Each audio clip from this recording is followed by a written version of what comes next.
आई बापाचं नाव कमावो या 4 शब्दात जी ताकद आहे ती कोणत्याही मोटिवेशनमध्ये नाही. प्रत्येक गोष्टीला पैसा हा कारणीभूत असतो. पैसे कमी असतील तर पोट भरत नाही आणि पैसा जास्त असेल तर मन तृप्त होत नाही.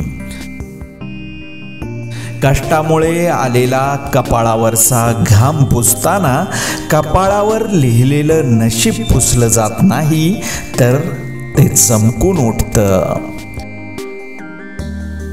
तुमचे विचार मोठे आणि आत्मविश्वास ठाम असेल तर साम्राज्य उभे करायला वेळ लागत नाही. आपलेपणा, आधार आणि वेळ ही खूप मोठी संपत्ती आहे. कुणालाही देण्यासाठी यापेक्षा चांगली भेटवस्तू नाही. ऐपत बदलत राहते, त्यानुसार वृत्ती आणि कृती बदलू नये.